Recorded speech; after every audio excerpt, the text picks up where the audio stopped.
मित्रों, किन्नर एक ऐसा समाज जो न स्त्री का होता है और न ही एक पुरुष का, जिन्हें थर्ड जेंडर का दर्जा प्राप्त है। सभी समाज के लोग इन्हें किन्नर, हिजड़ा और भी न जाने किन किन तक्ष नामों से पुकारते हैं। दोस्तों, भले ही आपने किन्नरों को हजारों बार देखा हो, लेकिन हमारा दावा है कि फिर भी आप इनके बारे में ज्यादा कुछ नहीं जानते। जी हां दोस्तों, आज के हमारे इस वीडियो में हम आपको किन्नरों के बारे में कुछ ऐसी वास्तविक बातें बताएंगे जो आपने आज से पहले कभी नहीं सुनी होगी। ये बातें आपको हैरान तो करेंगे ही, साथ ही आपको किन्नरों के बारे में सोचने पर मजबूर कर देंगी।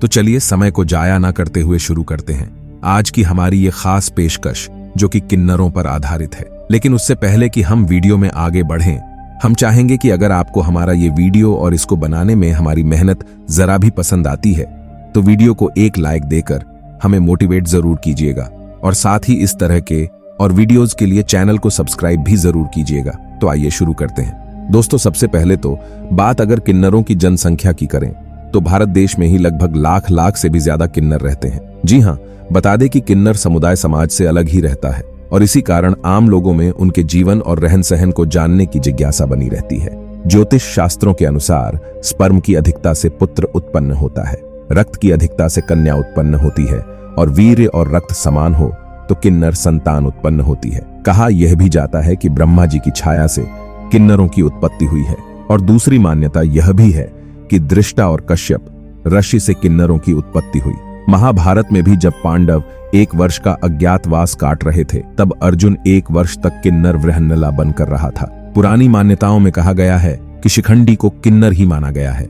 शिखंडी के कारण ही अर्जुन ने भीष्म को युद्ध में हरा दिया था। किन्नरों का भी पुराने जमाने में एक गोल्डन एरा था।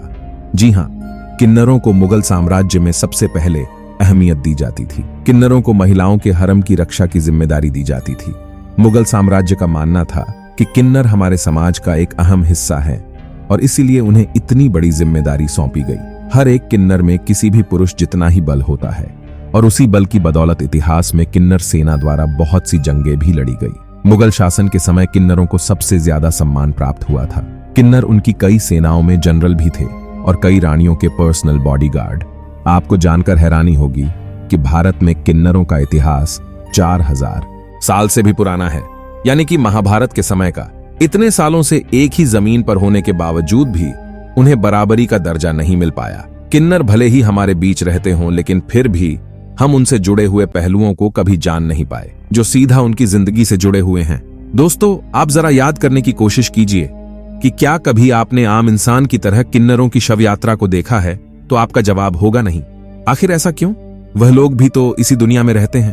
तो दोस्तों, आपकी जानकारी के लिए बता दें कि किन्नर की भी शव यात्रा निकाली जाती है, पर रात में। जी हां, किन्नरों की शव यात्रा रात में निकाली जाती है ताकि कोई आम इंसान न देख ले। इसका कारण यह है कि जब कोई आम इंसान देख लेता है तो वह किन्नर दोबारा से किन्नर के रूप में ही जन्म लेता है। किन्नर कभी भी मुर्दे को जलाते नहीं बल्कि दफनाते हैं। जब किसी किन्नर की मौत हो जाती है तो पूरा किन्नर समुदाय 1 हफ्ते तक भूखा रहता है। किन्नर की मौत के बाद उसके शव को जूते चप्पलों से पीटा जाता है। यह भी इनकी एक परंपरा है। किसी किन्नर की मौत होने पर बाकी किन्नर मातम नहीं, खुशी मनाते हैं। इनके यहाँ ऐसी मान्यता है कि किन्नर की मृत्यु होने से उसे इस नर्क के समान जीवन से मुक्ति मिली है। दोस्तों, क्या आप यकीन करेंगे कि किन्नरों का विवाह भी होता है? जी हां दोस्तों, किन्नरों का भी विवाह होता है। इनका विवाह इनके आराध्य देव अरावण से होता है, वह भी मात्र 1 दिन के लिए, क्योंकि अगले दिन अरावण देवता की मौत हो जाती है और इसी के साथ इनका वैवाहिक जीवन खत्म हो जाता है। दोस्तों, बता दें कि देश भर में हर वर्ष किन्नरों की संख्या में 40 से 50 हजार की वृद्धि होती है। पूरे देश भर के तमाम किन्नरों में से 90% ऐसे होते हैं जिन्हें किन्नर बनाया जाता है। वक्त के साथ किन्नर बिरादरी में वे लोग भी शामिल होते चले गए हैं जो जनाना भाव रखते हैं। इनकी दुनिया का एक खौफनाक सच यह भी है कि समाज कुछ ऐसे लड़कों की तलाश में रहता है जो खूबसूरत हों, जिसकी चाल ढाल थोड़ी कोमल हो और जो ऊंचा उठने का ख्वाब देखता हो, एवं यह समुदाय उससे नजदीकी बढ़ाता है और फिर वक्त आते ही उसे बधिया कर दिया जाता है। बधिया मतलब उस शरीर के हिस्से के उस अंग को काट देना जिसके बाद वह कभी लड़का नहीं रहता।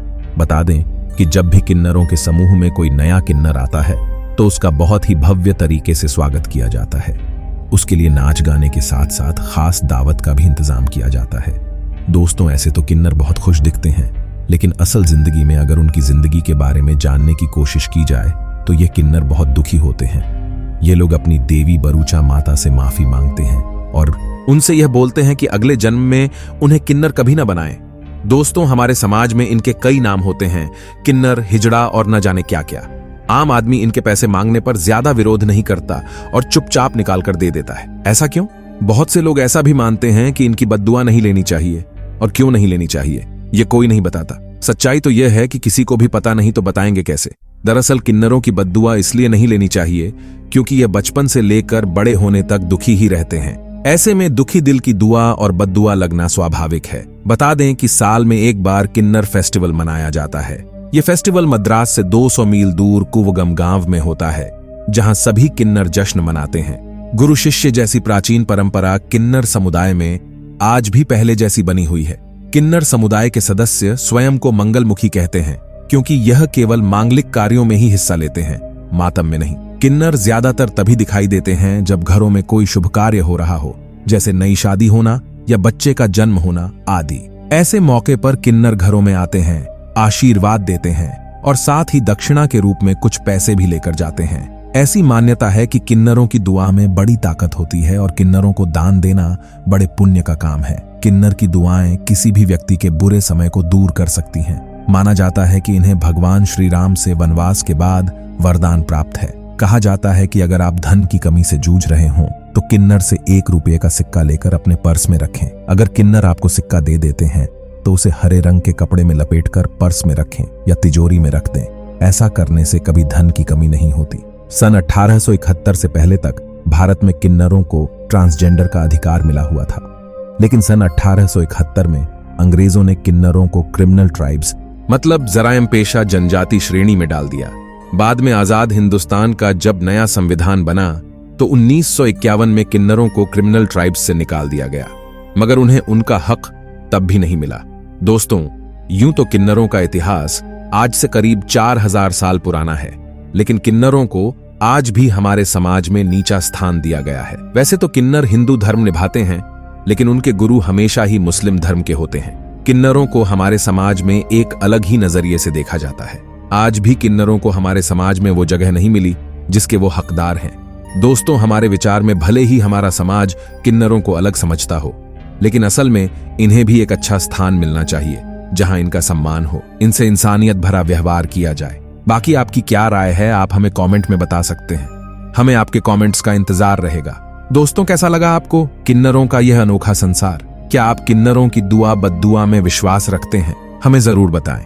दोस्तों, उम्मीद करते हैं कि आपको यह वीडियो पसंद आई होगी। अगर हाँ, तो वीडियो को लाइक कर दीजिएगा। साथ ही इस तरह के इंटरेस्टिंग वीडियोस के लिए हमारे चैनल को सब्सक्राइब जरूर कर लें।